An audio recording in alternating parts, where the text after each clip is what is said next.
Meus amados, a paz do Senhor. Amém. Estamos nós aqui, nesse início de noite de domingo, com alegria no coração, porque, como nós já temos todos falado, apesar das lutas, apesar dos nossos vacilos, e todos nós vacilamos, independente de graduação espiritual, de tempo de caminhada, de circunstâncias que estejamos vivendo, todos nós vacilamos. E o pior é que a gente vacila principalmente com quem nós jamais deveríamos vacilar, que é com Deus. Quanto mais com um parente, com o irmão, com o filho, com a esposa, com o marido. Infelizmente isso é algo que está no nosso sangue. A nossa natureza caída, ela nos leva a errar. E errar muitas das vezes naquilo que nós mais reprovamos. Eu não quero fazer isso. Eu não quero fazer isso. Eu não vou fazer mais isso. Fiz de novo. Então, faz parte do crescimento, faz parte do nosso amadurecimento. Mas o fato é que até ganharmos asas, a gente vai vacilar nessa terra. Bom, graças a Deus que o Senhor não nos julga segundo as nossas atitudes. Salmo 103 diz que Deus, quando Ele olha para nós, lembra-se que nós somos pó, e por isso Ele não nos julga de acordo com o que nós merecíamos ser julgados. Então, graças a Deus por isso, porque se Deus nos julgasse da maneira como nós merecemos, o primeiro que ia tomar uma lapada do anjo, com aquela espada larga, ele pegaria a espada de Golias para me dar uma lapada, porque o mais vacilão aqui com certeza sou eu, porque com tantos anos de caminhada, não deveria mais errar, mas infelizmente, às vezes a gente fala demais, a gente toma uma atitude, uma decisão, age de maneira com que não deveríamos, então todos nós temos que, todos os dias. E aí a gente lembra que nós temos que andar em vigilância. É engraçado que quando a gente está ligado, a gente não erra. Já viu isso? Você está em oração, você está antenado, você pisou no lugar onde você fala aqui, o pessoal sabe que eu sou crente de fora de casa. O pessoal que sabe que eu sou crente, eu não posso errar. Quando é crente de verdade, Você fica ali, soldado de batalha.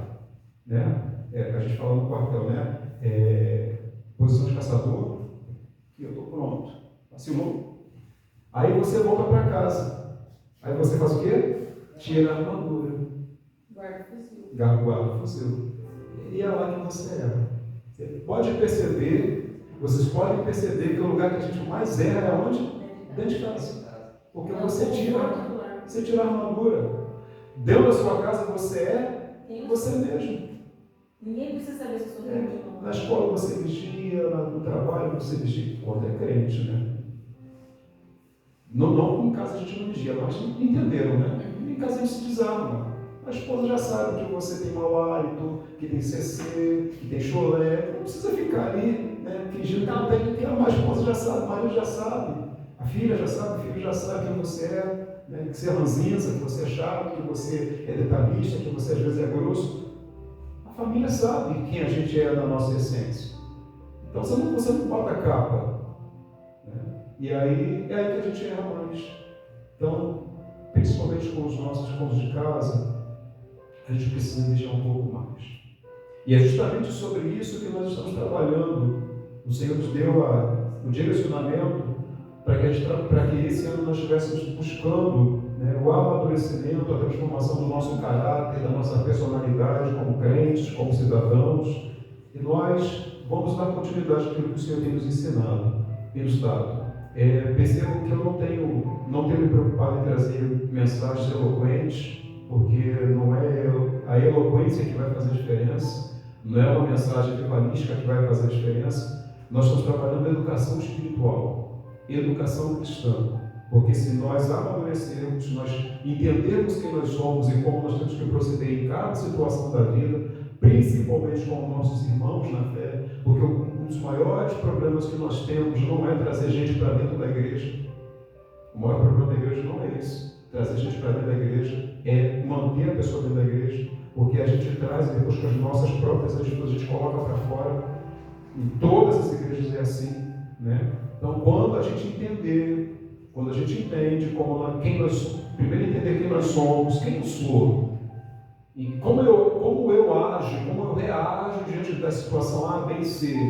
Então, eu preciso mudar nisso, naquilo outro. Quando a gente entende primeiro quem nós somos, como a gente age em cada situação, e entende, trabalha aquilo que o Espírito Santo, a maneira como o Espírito Santo quer que a gente seja, a gente se torna uma pessoa melhor, um pai melhor, uma mãe melhor, um crente melhor, um irmão em Cristo melhor.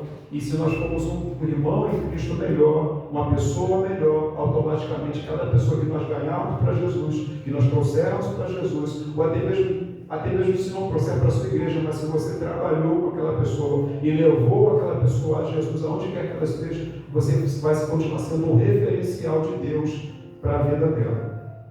Semana passada nós começamos a falar a respeito de quem era João. Lembram quem era João, né? Antes da conversão, no início da caminhada? E nós usamos ali a palavra que está no livro de Lucas, capítulo 9, no verso 51 ao 56, aonde a gente vê, né, Jesus preparando a sua chegada em Samaria, e lá em Samaria ele é mal destratado pelas pessoas que estavam ali, por causa de uma antiga divergência que havia entre judeu e samaritano. E João, o que João faz? João pede autorização para mandar vir fogo dos céus. E aí ele revela um traço do seu caráter, que era uma pessoa nervosa, que era uma pessoa temperamental, que era uma pessoa agressiva. E aí a gente aprende, e nós falamos semana passada, que Deus não chamou ninguém bonzinho. Nenhum de nós que estamos aqui somos bonzinhos. Não fomos chamados porque éramos bonzinhos, porque éramos santinhos. E é justamente por isso que nós estamos na presença do Senhor, porque Deus quer nos melhorar. Estarmos aqui é processo. Lembra que nós conversamos semana passada? É processo. E Deus vai permitir que pessoas contrárias aos nossos pensamentos, pessoas que não agem como nós gostaríamos que elas agissem, que pessoas sejam, agem de maneira muitas das vezes agressiva, abrupta, inóspita, arrogante, prepotente, né? Trabalhem contra aquilo que nós queremos fazer, justamente para que o nosso temperamento, o nosso caráter seja trabalhado nas circunstâncias que vão se apresentar. E naquele momento Jesus falou para João assim: eu não chamei você para você fazer isso. Lá no versículo 56, ele pergunta para João assim: João, qual é o espírito que se move em você? Vocês leram essa passagem? Se não leram, leia. Eu não vou ler porque ela já passou. Eu vou entrar no outro assunto aqui agora. Mas Jesus pergunta para João assim: João, qual é o espírito que se move em você? De que espírito você é? E a pergunta que nós temos que fazer no início dessa mensagem nesta noite: qual é o espírito que está movendo a mim e a você? A quem nós servimos? Quem age dentro de nós? Quem fala ao nosso ouvido? Que espírito habita dentro de nós? Porque às vezes nós achamos que estamos bem, só porque temos uma carteirinha de crente, carregamos uma Bíblia debaixo do braço, aqueles que ainda carregam Bíblia, porque muita gente já largou a Bíblia de lado, tem vergonha de usar a Bíblia, né? Mas eu tenho um cartão de membro, eu tenho uma Bíblia, ou eu me visto como crente, então eu estou bem na foto.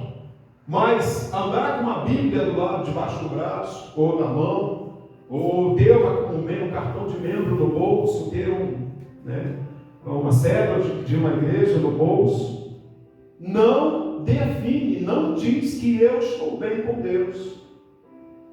É fato também que vir estar presente no culto bom é estar na casa do Senhor. Davi já disse, né? Mas vale um dia na casa do Senhor do que em qualquer outras partes 1000. Bom é estar na casa do Senhor, mesmo fraco, mesmo falho, mesmo chorando, mesmo irritado, até porque aqui é lugar de tratamento.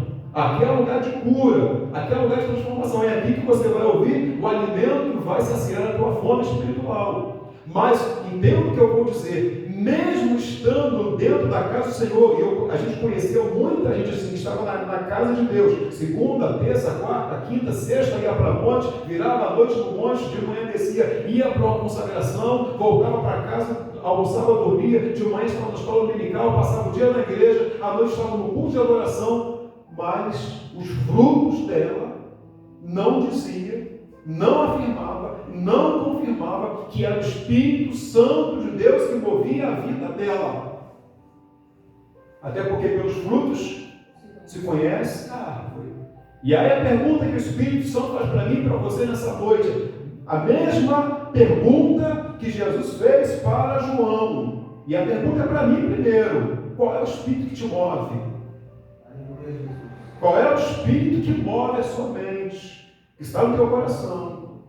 Porque, e aí eu vou entrar num outro contexto, porque se não é o Espírito Santo que está regendo, ele está aí. No momento que nós recebemos Jesus na nossa vida, o Espírito Santo veio habitar dentro de nós. Mas entenda, a gente sempre dá esse exemplo. Nós temos dentro de nós dois cãezinhos. Tem um pitbull e tem lá um chihuahuazinho lá, né? Tem um, como é que é o nome? Pitcher, lá, tem demais lá. O pitcher é pequenininho, né? Mas se você não dá comida para o pitbull Espírito Santo, e deixar e dar só lá comida para o peixe lá, qual é o nome do bicho, né? Pincher, miniatura de Doberman, né? Miniatura de Doberman, mini Doberman. Se você der comida para ele não der comida para o pitbull, quem vai ganhar a guerra? O Pincher. É porque a gente desacredita dele. E às vezes, o que acontece? A gente tem alimentado muito o nosso eu, o Pincher, que está dentro de nós. Quem é esse? O nosso eu. O nosso homem interior. O velho homem. E o pitbull, o Espírito Santo, a gente vai deixar com fome. A gente não ora. A gente não lê a palavra. A gente gasta muito tempo no celular. Usar o celular não é proibido. Mas usa muito tempo o celular para coisas infrutíferas. Coisas que vão nos afastando do Senhor. E o pitbull, que deveria estar grande, vai só definhando. E aí a gente começa a perceber. E aí a gente sabe quando não é o Espírito Santo que está dominando o nosso ser. O crente começa a ter, não tem vontade mais de ir à igreja. Ele não tem vontade mais de estar entre irmãos. Ele não, entre os irmãos em Cristo. Ele não tem mais vontade de ler a palavra. Acordar na madrugada para orar. Que loucura. Nunca que eu vou fazer isso. O meu ser interior precisa dormir. Amanhã. Então perceba. Jesus fez a pergunta para João: qual é o Espírito que te move? E a gente deve nos fazer essa pergunta nessa noite: qual é o Espírito que está me movendo? Naquele momento que se movia dentro de João, o Espírito que estava dentro dele, ainda sendo tirado, expurgado, era o Espírito do impulso, de ser uma pessoa intensa, intolerante, ambicioso, grosso, né? Detonador, matador, é o que estava dentro dele. E a gente falou semana passada que no passar dos dias, né? Está lá em João 1 João 4, 7 a 8, versículo 11, versículo 12, versículo 19, versículo 21, que caminhando com Jesus, ele foi se tornando uma pessoa amorosa. E a palavra fala que se nós não amarmos o nosso irmão que nós vemos, esse irmão chato, ranzinza, touro, né, às vezes bode, que está dentro da igreja, se nós não amarmos esse irmão, né, hiena, gente, pior do que touro, pior do que bode é crente hiena, né? Então, assim, que é o crente tigre, né, dentro da igreja, se a gente não amar esse irmão, a gente volta lá, né, prepara a arca que vai enviar os bichos. Se a gente não amar esse irmão, a gente não ama a Deus. Porque o Senhor morreu pela hiena. No contexto que eu estou explicando, né? O Senhor morreu pela hiena, o Senhor morreu pelo tigre, o Senhor morreu pelo touro, o Senhor morreu pelo bode, o Senhor morreu, né? Por todos eles. Pela cobra, pelo escorpião, pela barata. Nesse dia. Isso aí é da viagem. Aí eu pergunto para mim primeiro, depois eu pergunto para você. Qual é o espírito que está nos movendo? Porque se o espírito está me movendo, o espírito da impaciência, da intolerância, da falta de vontade, esse espírito não vem de Deus. E nós temos que expurgar isso do nosso meio. Porque como é que nós vamos amar as pessoas que Deus vai colocar no nosso caminho, na nossa frente, na nossa caminhada, se nós não amarmos os pequenos que o Senhor já colocou do nosso lado? E diz a palavra que na caminhada João foi sendo transformado. E uma das coisas que fez com que João fosse transformado do que ele era, do que ele se tornou, foi um hábito que João adquiriu, que foi o hábito de parar para ouvir Deus. Diga comigo, o hábito de parar para ouvir Deus. Como isso, pastor? Todos andavam com Jesus. Mas João, e a gente precisa tomar esse João sempre procurava estar mais próximo do Mestre. João não perdia a oportunidade de estar onde? Junto com o Mestre. Que é o que talvez nós estejamos perdendo. Tempo, oportunidade de estarmos junto com quem? Com o Mestre. E andando com o Mestre, ele foi ouvindo palavras, aconselhamentos, direcionamentos, clicadas, que foram mudando a sua forma de pensar e logo depois a sua forma de agir. Ele adquiriu o hábito de contemplação, que é a prática deliberada, ou seja, eu tomei a decisão de desacelerar a minha mente. Eu vou parar de ficar preocupado com tudo que está acontecendo rapidamente, com o imediatismo, com as coisas do momento, me preocupar com o que está acontecendo lá fora, e eu vou parar para ouvir Deus. Observamos o momento que se está vivendo, a natureza, o agir de Deus. Amém, igreja? Amém. Contemplar, parar para avaliar as próprias experiências. O que aconteceu hoje, mais tarde, quando você deitar a cabeça no travesseiro, se estiver sozinho, tire um momento para estar sozinho com Deus, começa a avaliar. Eu fiz isso, ou eu deixei de fazer isso, e a consequência foi essa, o resultado foi aquele. E nessa parada para avaliar, se avaliar, examine-se um homem a si mesmo, nós falamos disso, examine-se um homem a si mesmo, se avaliar, a gente cresce. E foi nesse contexto, com essa didática, que João foi crescendo, foi sendo transformado pela palavra de Cristo e pelo Espírito Santo, que encontrou oportunidade de trabalhar na sua vida. E aí eu pergunto, nós temos dado a oportunidade para o Espírito Santo trabalhar na nossa vida? Isso foi algo que foi acontecendo sem pressa, sem a necessidade de ação imediata. Esses dias estávamos eu e o missionário conversando, confabulando, discutindo a relação. Eu falei, eu tenho que me avaliar. Eu falei uma coisa para a missionária, o meu grande problema é que na profissão que eu exerço, muitas das vezes eu tenho que dar pronta resposta. Não se admite um militar perguntar algo para ele e não saber responder, ou dizer eu não sei. Não existe isso. Perguntado se respondido o quê? E às vezes a gente brinca, mas vibrando. Conversa que você sabe. E às vezes você está dando uma batatada, você está carteando, né? E aí, isso aí vai desenvolvendo em você uma personalidade da pronta resposta.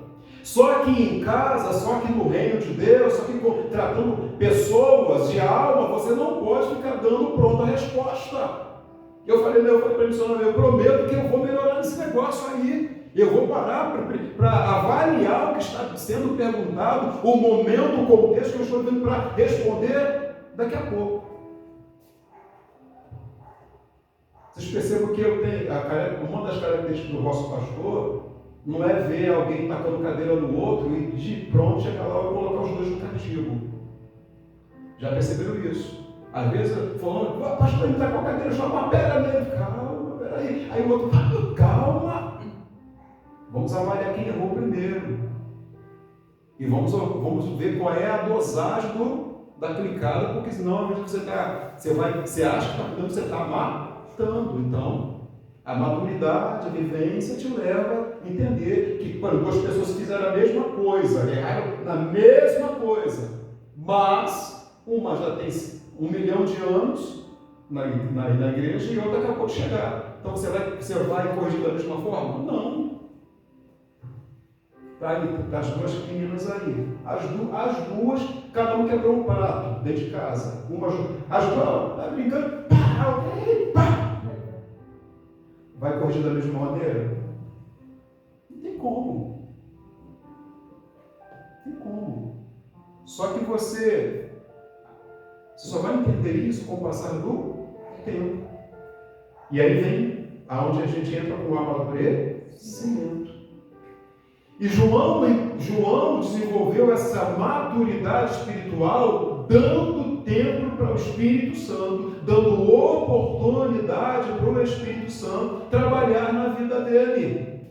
É o famoso tempo a sós com Deus, que a gente muitas das vezes deixa de praticar. A gente gasta tempo com tanta coisa, dá oportunidade para tanta gente, traz tanta gente para a vida da gente. A gente gasta tempo com tantas coisas e pessoas e esquecemos de gastar tempo com o que mais importa, que é tempo com Deus. E por causa dessa situação de não gastar tempo com Deus, a sociedade de uma forma geral, e se a gente avaliar, a gente também está dessa maneira, a gente está acelerado. É ou não é? Acelerado, e quer dar resposta, quer agir, tem que resolver. Quando na verdade estava conversando ontem aqui, né? A gente acorda fazendo planos e querendo mais, e se Deus não der graça, ainda não der saúde, não realiza nada. Então, na verdade, de tudo que se tem que fazer, a primeira coisa que a gente tem que fazer é gastar tempo com o Senhor. Acordou, Senhor, vai ter um papo aqui, vamos tomar um café junto. Qual foi a última vez que você convidou Jesus para tomar um café com você?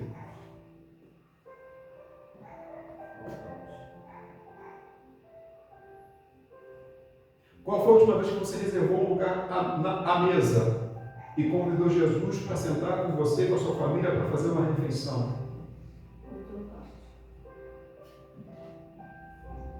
Ele está esperando você convidar.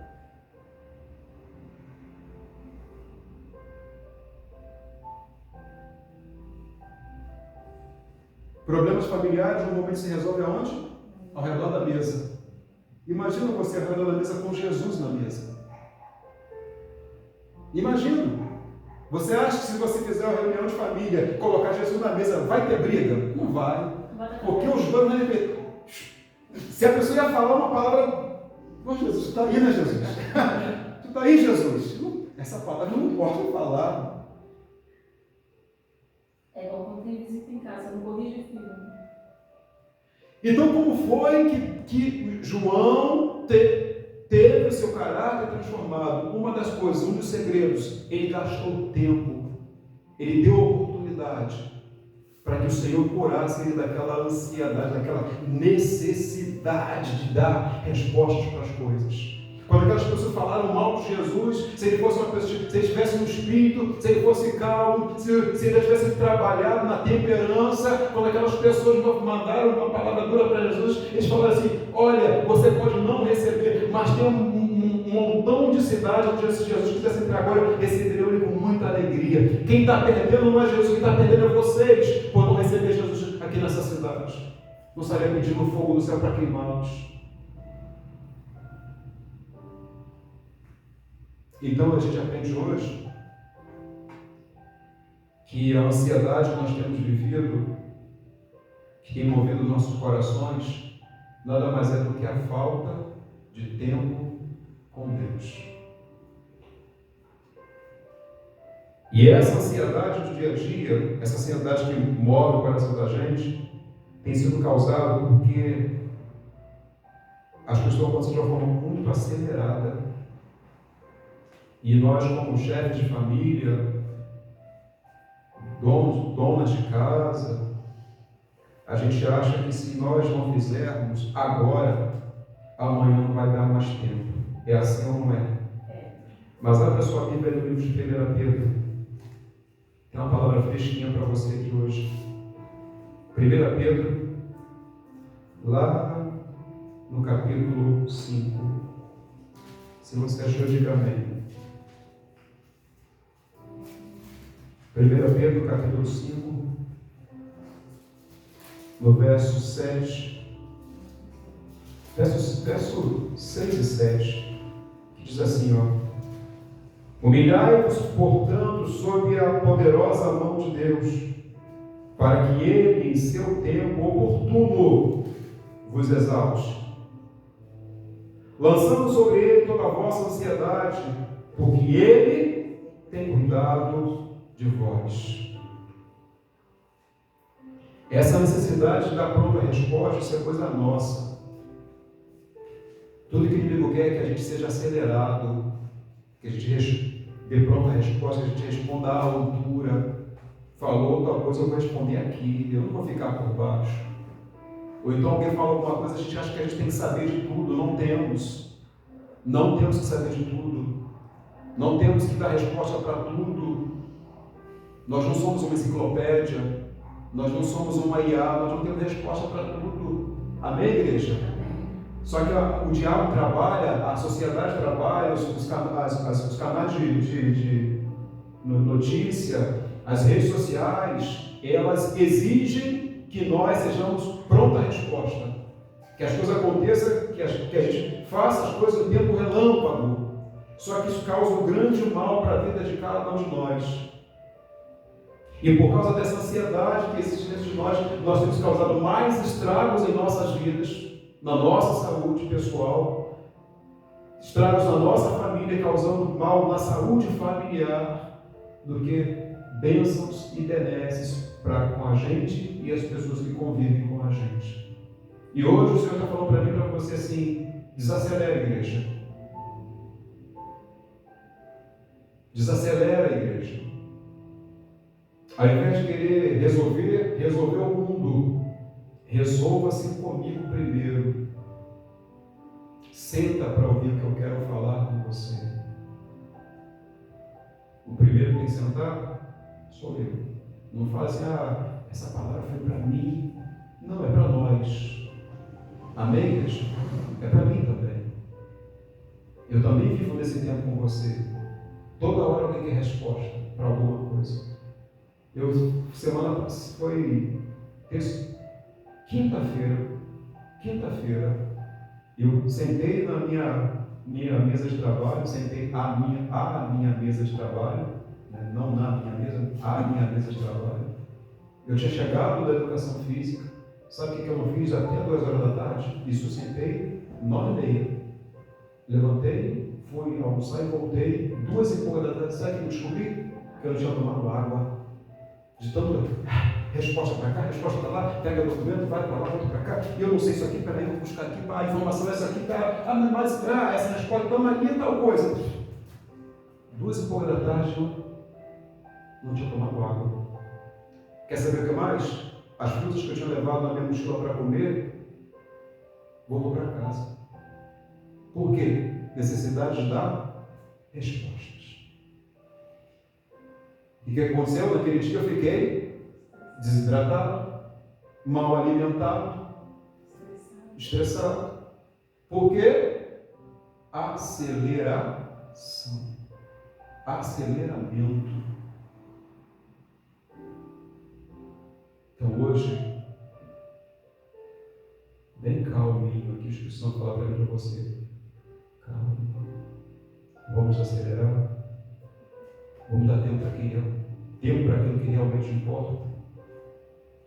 Vamos deixar o Espírito Santo tratar do nosso coração. Amém ou amém? Amém. Já vou encerrar. Em Mateus capítulo 6, no verso 25, Mateus capítulo 6, verso, deixa eu chegar lá em Mateus. Às vezes o Mateus sai da Bíblia assim, vai dar uma volta. Acontece contigo também? Não? Mateus capítulo 6, vem cá, Mateus capítulo 6, verso 25. 6:25. Por isso vos digo, não andeis ansioso pela vossa vida, quanto ao que haveis de comer ou beber, nem pelo vosso corpo, quanto ao que haveis de vestir. Não é a vida mais do que o alimento e o corpo mais do que as vestes? Observai as aves dos céus, não semeiam, nem colhem, nem ajuntam em celeiros, contudo vosso Pai Celeste as sustenta. Porventura não valeis muito mais do que as aves? Qual de vós, por ansioso que esteja, pode acrescentar um côvado ao curso da vossa vida? E por que andeis ansiosos quanto ao vosso vestuários? Considerai como crescem os lírios dos campos, eles não trabalham nem fiam. Eu, o Senhor, contudo vos afirmo que nem Salomão, em toda a sua glória, se vestiu como qualquer um deles. Ora, se Deus veste assim a erva do campo, que hoje existe e amanhã é lançado no forno, quanto mais vós outros, homens de pequena fé. Portanto, não vos inquieteis dizendo que comeremos, que beberemos, ou que nós vestiremos, porque os gentios, os acelerados, os sem Espírito Santo, sem a direção de Deus, que procuram todas essas coisas, pois o vosso Pai Celeste sabe que é necessidade de todas elas. Buscai, pois, em primeiro lugar, diga comigo, buscarei em primeiro lugar o reino de Deus e a sua justiça, e todas as coisas vos serão acrescentadas.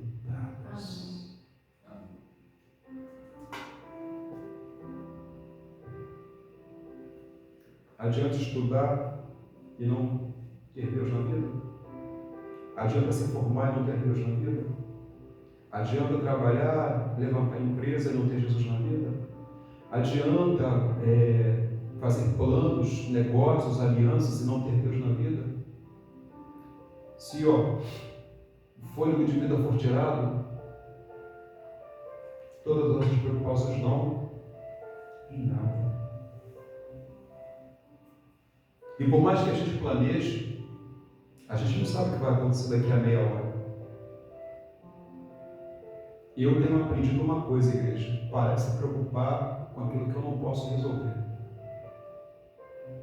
Vocês podem passar a pensar assim: a vida do pastor André é uma vida resolvida. Tem coisas em minha vida que ainda não estão resolvidas. Para mim, está resolvida no Senhor, porque Ele já sabe o final da história. Amém? O grande problema é que a gente não sabe o que está na próxima página. Jesus já leu o livro todo. Diga para o teu irmão: se Jesus já leu o livro da sua vida de ponta a ponta. Aliás, foi ele mesmo que escreveu. Então ele já sabe o final. O problema é que a gente não sabe o que tem na próxima página. A gente fica ansioso. Então, ao invés de ficar ansioso, e eu tenho procurado, esse ano João está sendo confrontante para todo mundo, para mim também, tá? Parar de se preocupar com o que eu não posso resolver. Por exemplo, essa questão aqui, por exemplo, é o que eu não posso resolver. Estou lá, semana que vem estou lá. Estou vivo. Está vindo uma história da caverna. Eu tenho como resolver isso? Está na mão do Senhor. O que o pastor pode fazer? liberar uma palavra, se for o caso visitar. Jesus, quem quer que tira o morto da caverna? Jesus. O que eu tenho que fazer? Tirar a pedra. Ressuscitar o morto é Jesus que ressuscita. E às vezes, João 11, e às vezes a gente quer ressuscitar o morto. Deus está falando com você. Às vezes a gente quer ressuscitar o morto. A gente não ressuscita o morto. Isso eu frisquei aqui agora. Às vezes Deus só quer que você sobreviva ao luto, às palavras duras. Deus só quer que você esteja no local do milagre. Dá para receber ali? Amém. Deus só quer que você esteja pronto para viver o milagre. Talvez alguma coisa tenha morrido na sua vida. Talvez você esteja recebendo notícias terríveis de coisas, pessoas que morreram na sua vida. E você até diga assim: Deus, eu já perdi a esperança de ver isso vivo novamente. Eu já perdi a esperança de abraçar o meu milagre. Eu já perdi a esperança de sorrir novamente com aquela pessoa, de desfrutar daquilo que eu lutei para conquistar, Senhor. Isso eu chamo para você que hoje simplesmente não morra, não se entregue, não entre em desespero, não queira dar resposta para as notícias que chegam, simplesmente esteja pronto no local do milagre. Você não está disposto não, tá? O Espírito Santo me falou aqui agora. Só fique pronto para viver o milagre. Só que para você viver o milagre, e a gente volta aqui para encerrar, precisa tirar a ansiedade do coração.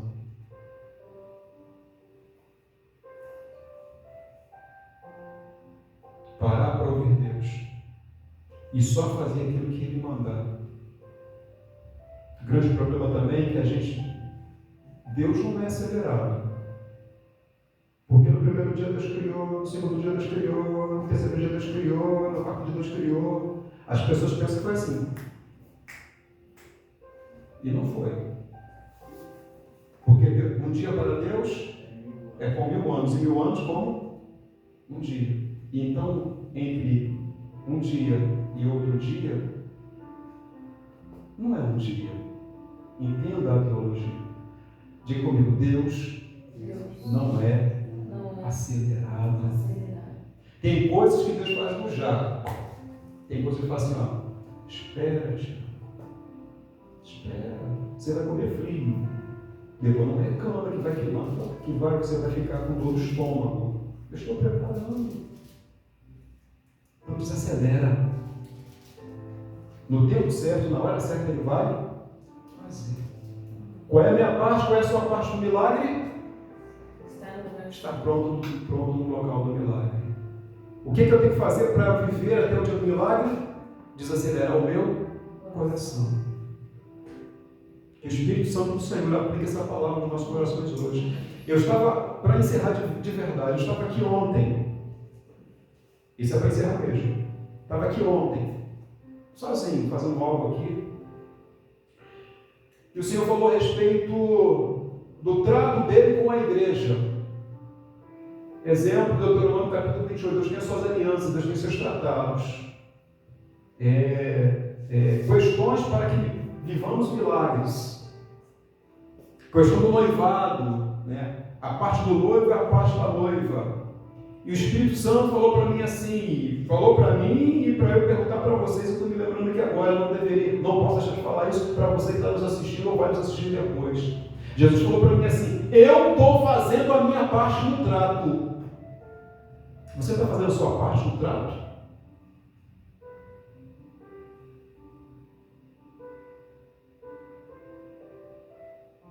A palavra do Senhor diz: se fizeres, se andares, se procederes, se atentamente. Não tem isso na palavra? Nos tratados do Senhor? Aí o Senhor falou para mim assim: eu estava em pé ali, Ele falou assim: eu estou fazendo a minha parte no trato, na minha aliança com você.